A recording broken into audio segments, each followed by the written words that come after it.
people, right? So I absolutely love that answer. And what we're talking about, why Black wealth matters, because sometimes people don't think it matters in terms of, well, we're all one country, we're in the US, so why does that matter so much to us? But when you look at the Black wealth gap, that in America nationally, 17,000 to almost 200,000 to our counterparts. And I'm like you, I see every race as a family. So I'm saying the Black family is broke, not broken, but we broke. As much as they've done to try to break us, we're not broken, but we are broke. But then you look at certain populations, like in Boston, they said that the wealth gap is 200,000 to $8. And I'm like, what? Yes. So let's talk about Dr. George Fraser. Why should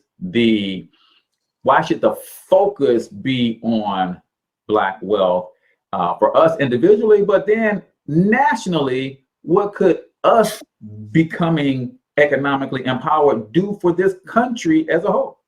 Oh, yeah. Well, the statistics are in. America, just in the last 25 years, within a generation, it has cost America $16 trillion because of its racist attitudes and its prejudices and the laws that have been institutionalized and that are systemic. It has cost this country $16 trillion to keep Black people at the bottom of every single economic statistic that matters in America. Yes, we are at the bottom. We came over here on the Mayflower, Cortez, and the wealth of white families is 20 times the wealth of Black families, and we've been here 400 years, all right? Yeah. So oppressing us certainly has cost us trillions of dollars, but no question it has cost, just in the last 25 years, it's cost America $16 trillion, according to the latest Forbes report. So that's A. B, financial education or financial literacy, because we are the most financially illiterate people in America. The Wall Street Journal came out with an article not long ago saying that financial illiteracy was an American problem. And we know that when white folks catch a cold, Black people catch pneumonia. So if financial illiteracy is an American problem, according to the Wall Street Journal, it is a huge problem in Black America. So in order to solve what you so eloquently and elegantly talk about on a daily and weekly basis, the money problem, we have to start where you have to start with anything. What's the first thing slaves did when they became free? They began building small classrooms, then larger classrooms, then schools, and then colleges, right? So we have to educate ourselves, right? If we knew better, we would do better. We do not talk about money. We don't talk about money at home. We don't talk about money in the church. We don't talk about money in school. So we don't educate ourselves about money. Our Jewish brothers and sisters, that's all they talk about. Yeah. They talk about it in the synagogue, right? They talk about it in their morning breakfasts when they're meeting with their tribe. They talk about it around the dinner table. We don't talk about money. Now, money is the mother's milk of all great ideas.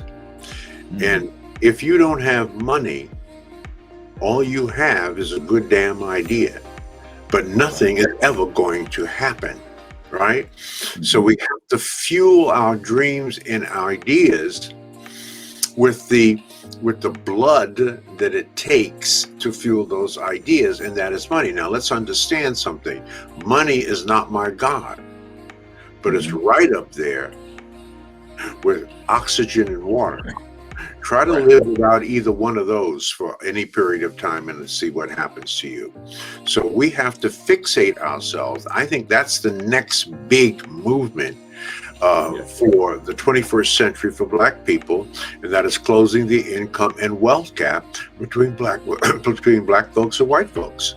Right? Yeah, That's going to take, I believe, 3 to 5 generations to really do that. There's as I said, white folk family wealth is 20 times that of Black people. So it's going to take education, Cortez, and it's going to take thinking differently about how we manage our money and to be congruent with our own spiritual teachings in the church. There are 2,500 references to money and wealth in the Bible. 7 of Jesus's parables were about money, right? It's about money. So we are going to have to set up systems of education in the church or in the fraternities, in the sororities. I 10 years ago developed a system called WINS, Wealth Building Centers and Curriculum. This is the flyer for it. It is a system for teaching financial literacy in the Black church, and we're installing these. There are 85,000 Black churches in America. 10,000 of them have wealth ministries, but those wealth ministries need to be upgraded. And so we developed a curriculum. It cost $250,000 to develop a culturally specific curriculum, because Black people learn differently than white people. We're oral, visual, tactile, kinesthetic, and auditory learners. This is why your show is such a hit. Oral, visual, tactile, kinesthetic, and auditory learners. So our curriculum is designed for the way we learn, right? There's 75 modules in that curriculum, and there's a whole system that we develop to install. It's a licensing arrangement, very inexpensive license to give you license to use our system and curriculum, and then you develop a wealth ministry in your church. If Wednesday is Bible study, Thursdays in Black churches should be financial money day. That's right. Whatever you want to call it, right? I love it. I love it. I love it. And I'm with you, Doctor. I say that it's the final frontier, right? They say space is the final frontier for mankind. I say economic empowerment is the final frontier for Black people, not only in America, but around the world. And I got to give a huge shout out to my brother, Evan Jefferson, over at the Black Billionaires Club. He is actually building a financial institute school, which is going to be huge. So I'm excited about that. And I also believe that when we put our mind to it, Dr. Fraser, we dominate. Everything we put our mind to thus far, we've dominated. We even got brothers on the hockey ice right now. That's right. As more and more start putting their mind to it, they're going to dominate that too. Right. Because so, we're sun people, they're ice people, so it's rare that we do cool things. You don't see too many black Olympic skiing.